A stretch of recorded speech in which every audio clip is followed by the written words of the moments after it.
Hi, this is Mike Barnes, former member of Congress from Maryland, former president of the Brady Center and Brady Campaign to Prevent Gun Violence. I'm delighted to have this chance to speak with you all tonight.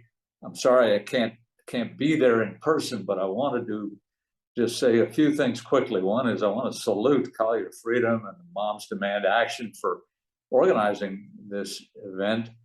This couldn't be more timely, certainly, given where we are in the political world and where we are with all the tragedies of gun violence. I just want to make a few real quick points because I'm told I've got a maximum of 5 minutes here, so I want to get them in.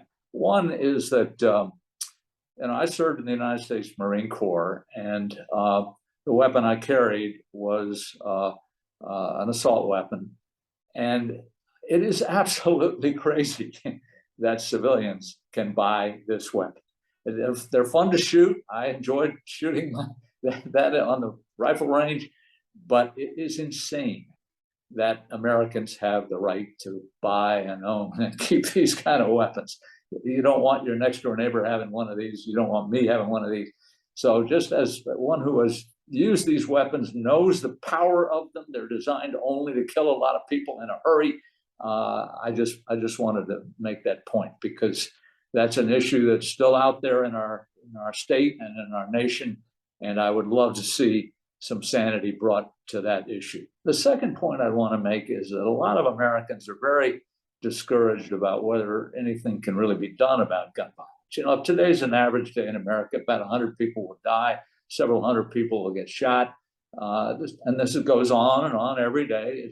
And people say, well, it's like the weather. There really isn't anything, if a hurricane's going to come, there's nothing we can do about it. If somebody's going to shoot up a school, there's nothing we really can do about it. Well, this is simply wrong, and any rational observer would see that it's wrong. Other countries have figured out how to deal with this. Other countries, Japan, France, Italy, Korea, they don't have the kind of insane gun violence that we have in America.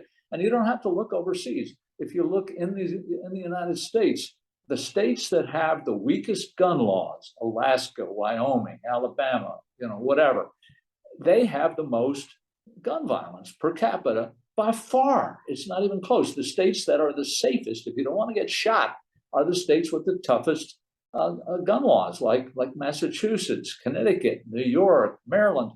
The states that have the toughest gun laws, the more sensible gun laws, have by far the least gun violence. Where there are more guns, where there are weaker, where it's easier to get access to guns, there's going to be more gun violence, and there is. So we don't have to treat this like something, there's nothing we can do about this. We know what to do about it, and that is to have sensible gun laws. But the next point I want to just make very quickly is that, people say, well, I have to have a gun to protect my family. I need it for protection. Well, the truth is that you bring a gun into your house, it is 22 times more likely to shoot a member of your family than it is an intruder. I remember a conversation I had with a police chief from Texas. This Texas sheriff, actually, who's a sheriff, this Texas sheriff said to me,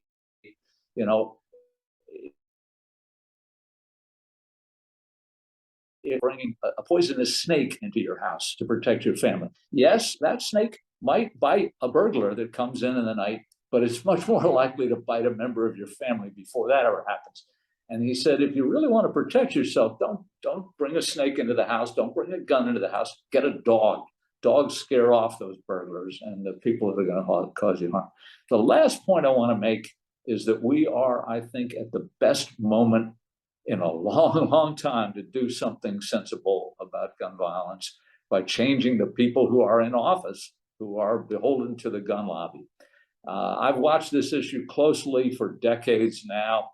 The last time we really had an opportunity like this was tragically in the late 60s after the assassinations of John and Robert Kennedy and Dr. King. Some sensible gun laws were passed in America, but then they've gotten repealed over time. I worked as president of the Brady Center and Brady Campaign from 2000 to 2006, and And what we were doing was really fighting off making worse things happen. That's all we were able to do. But now the politics in America have changed a lot. And Florida this year can make a huge difference, because if we can show here in Florida that the gun lobby doesn't control our elections. The gun lobby pretty much controls Tallahassee. But we've got a race for governor, a race for US Senator, where you've got diametrically opposed people on this issue. And if we could pull off a couple of victories here in Florida, that would be enormous for the power of what we're trying to do to bring some sanity to America and reduce this constant deluge of death and misery that's caused by gun violence. We can make our schools safer, our communities safer, by bringing some sanity to gun laws.